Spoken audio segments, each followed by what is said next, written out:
चलिए विद्यार्थियों, अब हम व्यंजन संधि के द्वितीय नियम पर चर्चा करते हैं। देखिए क्या है दूसरा नियम, ये है दंतिसा। ध्यान देना, ये दंतिसा है जिसे हम सड़क वाला सा भी कहते हैं।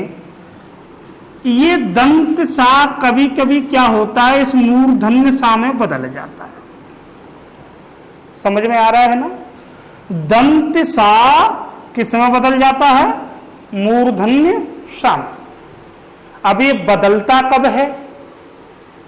दंत सा मूर्धन्य सा में कब बदलेगा, ये भी तो आपको पता होना चाहिए। हाँ देखिए, जब इस दंत सा से पूर्व क्या आ जाए, ई और उ। अगर दंत सा से पूर्व ई है या उ है तो दंत सा मूर्धन्य सा में बदल जाता है। ये है व्यंजन संधि का दूसरा नियम। कुछ उदाहरणों के माध्यम से हम इसे समझने की कोशिश करते हैं। तो देखिए, एक उदाहरण है अभि प्लस सेक। देखिए विद्यार्थियों, ये है आपका मूर्धन्य सा, दंत सा, और दंत सा से पूर्व प्रयुक्त हुई है ई, है ना इसमें? हाँ, इसलिए ये दंत सा इससे देख करके किस में बदल जाएगा? मूर्धन्य सा। बहुत सरल है, अवि प्लस सेक, ऐसे बन जाएगा। दंत सा जैसी अवस्था में होगा वैसी ही अवस्था में मूर्धन्य सा में बदलेगा। अगर आधा होगा तो आधा बदलेगा, किसी भी प्रकार की कोई मात्रा लगेगी तो उस पर भी वही मात्रा लगेगी। विद्यार्थियों, अभि का अर्थ होता है ऊपर से और सेक का मतलब होता है छिड़कना। मतलब इसका पूरा अर्थ होता है स्नान करना, अभिषेक। वैसे पानी ऊपर से छिड़कना, जिसे अभिषेक बोलते हैं। और उदाहरण देखिएगा, ये है सु, ये है सुप्त। देखिए, ये है दंतसा, और दंतसा से पूर्व किसका प्रयोग हुआ है? ऊ का।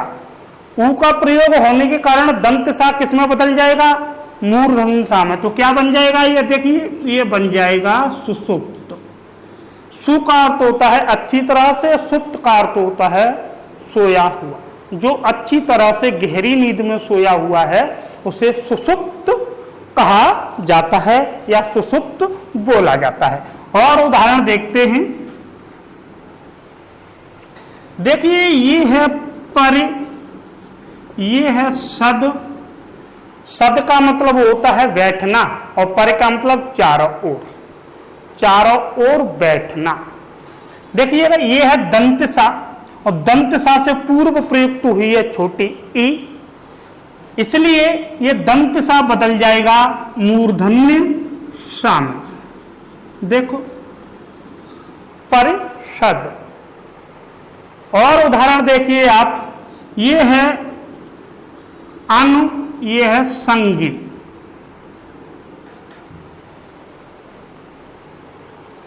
दंत सा है, दंत सा से पूर्व छोटा ऊ है, इसलिए दंत सा मूर्धन्य सा में बदलेगा और शब्द बन जाएगा अनुसंगी।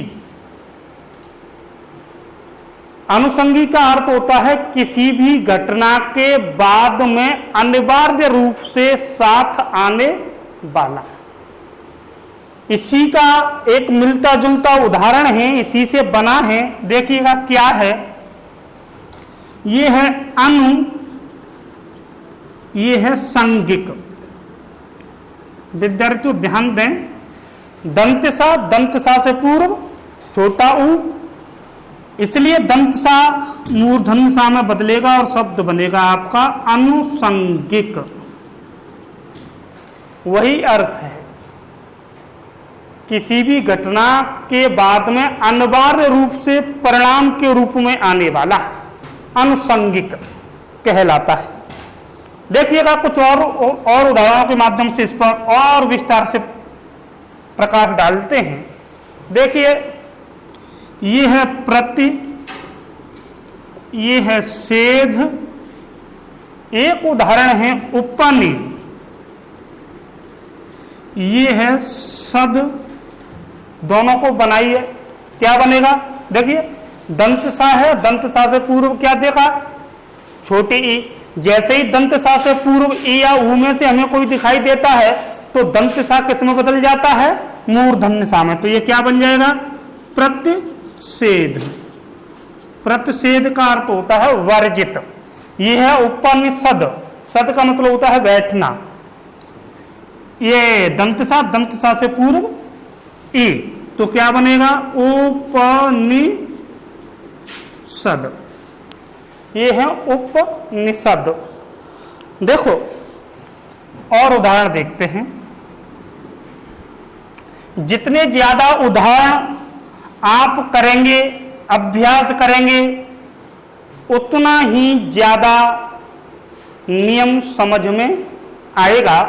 देखिए ये है नी प्लस सेध, ये है नी प्लस सिद्ध।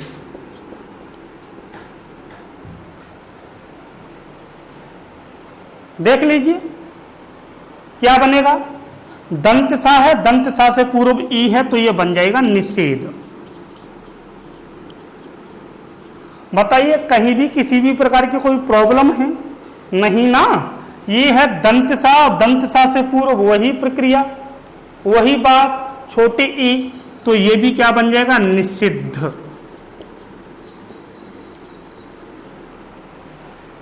ठीक है, दो उदाहरण आपके लिए मैं छोड़ता हूं, उन्हें आप करिएगा, कमेंट बॉक्स में लिखिएगा। विद्यार्थियों हम यहां पर उन उदाहरणों को लेने का प्रयास कर रहे हैं जिनसे आपकी बहुत सारी चीजें क्लियर होंगी।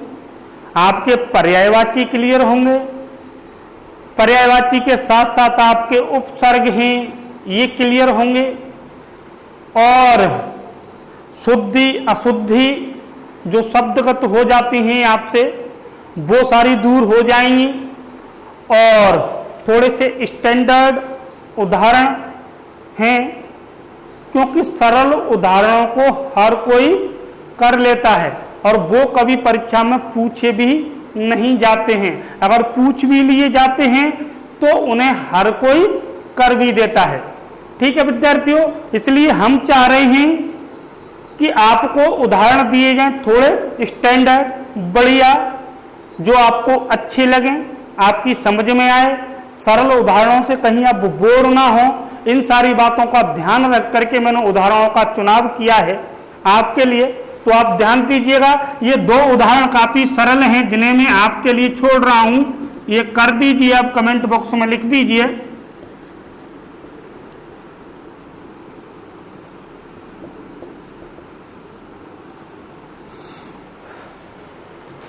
ये दो उदाहरण देख लो आप, इन्हें कमेंट बॉक्स में आप जरूर कमेंट करके हमें बताएं।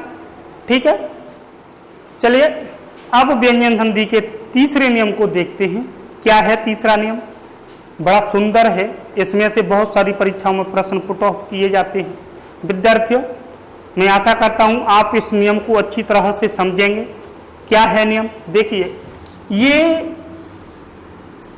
है स्थ। देखिएगा, सिचुएशन को समझिएगा पहले नियम की को। ये स्थ है, मतलब इसमें जो दंत सा है ना वो आधा है। ये स्थ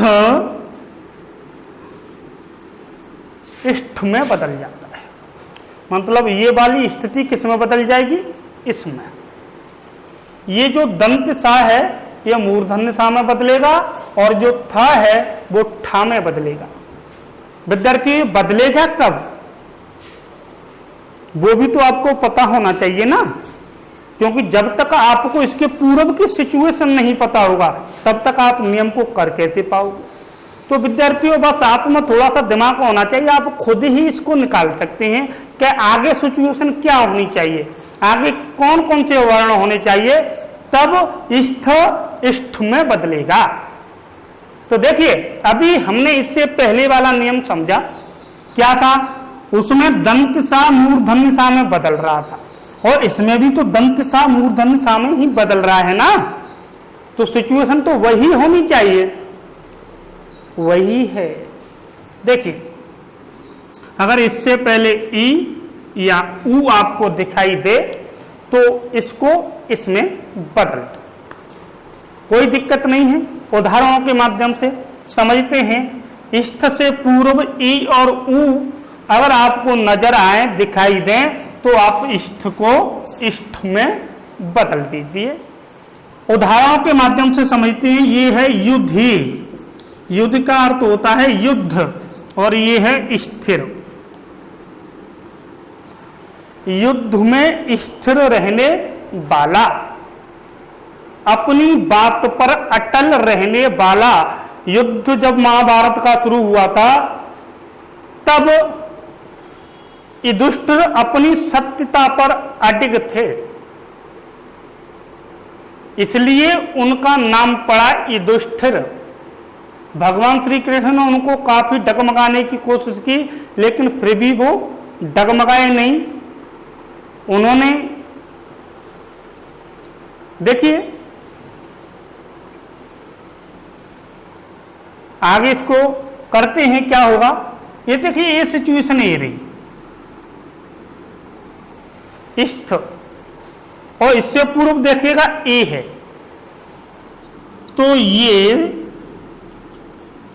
मात्रा लगी है, मात्रा लगा देना। ये सा किसमें, इसमें, था किसमें, इसमें, ये मात्रा लगाइए और शब्द बन जाएगा युधिष्ठिर, युद्ध में स्थिर रहने वाला।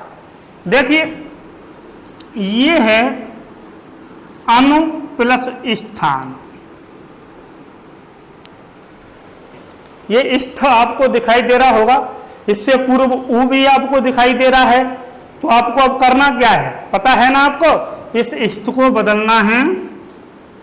ये सा मूर्धन्य में, था ठा में, और ये ऐसे क्या बना, अनुष्ठान। क्या बना विद्यार्थियों, अनुष्ठान। क्यों बना, क्योंकि हमें नियम का पता है। इष्ठ से पूर्व ई या ऊ में से कोई वर्ण आता है तब इष्ठ इष्ठ में बदल जाता है। और उदाहरणों के माध्यम से क्लियर करते हैं। देखिए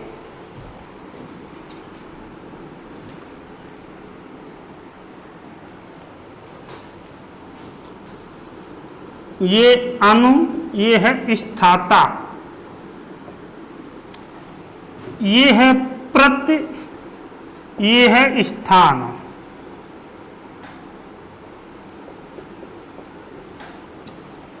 बना करके देखिएगा इनको। इष्ट से पूर्व ऊ है तो क्या बनेगा, ये इसमें जाएगा, था इसमें बदल जाएगा, और ये ऐसे अनुष्ठाता।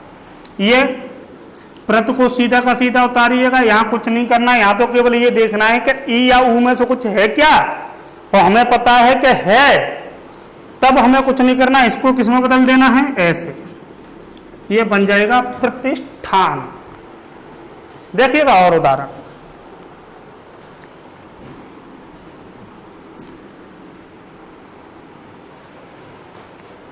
ये है नी, ये है स्था, और ये है प्रति, और ये है स्था।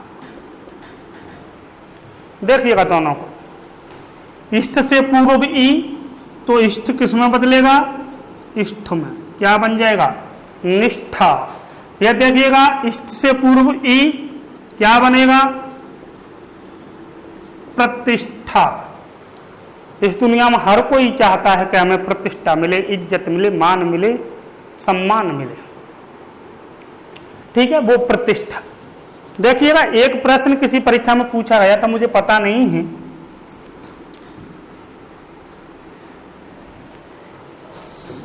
ये शब्द है नी प्लस स्थूर, ये पूछा गया था एक बार, इनमें से बहुत पूछे गए होंगे।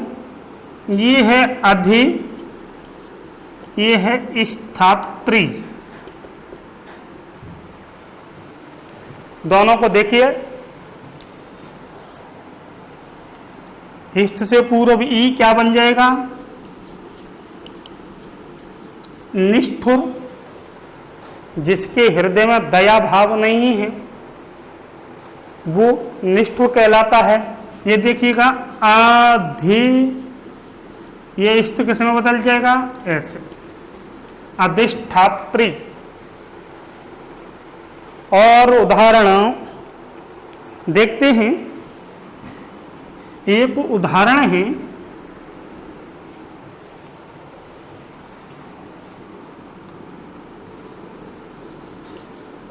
नैष्ठिक। अब ये शब्द कैसे बना है इसको देखना है आपको। देखिए इसमें एक प्रत्यय लगा हुआ है, इस शब्द में इक।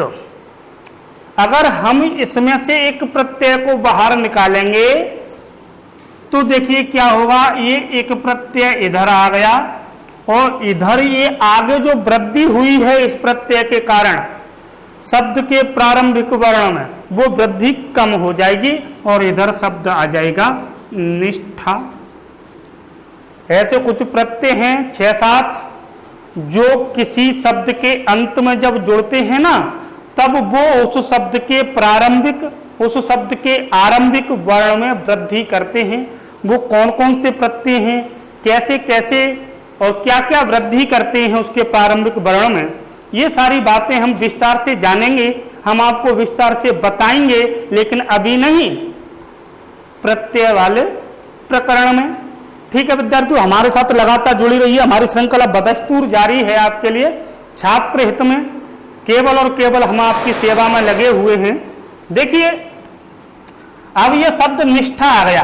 अभी मैंने निष्ठा को आपको पहले बता दिया, मैंने इसे ऐसे इसलिए बताया क्योंकि अभी मैं आपसे कहता कि ने प्लस इष्टिक, तो आप कहते बन कि सर आपने तो कहा था कि इष्ट से पूर्व ई और ऊ में से कुछ आना चाहिए तब बदलेगा, लेकिन यहां तो सर ए आ रहा है और ए आ रहा है तो फिर इष्ट का इष्ट कैसे हो रहा है।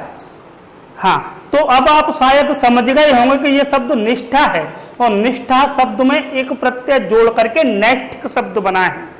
तो समझ में आ रहा है ना, यही है और इसमें कुछ है नहीं। अब मैं आपको लेकर के चलता हूं अगले नियम की तरफ, देखिएगा क्या है वो।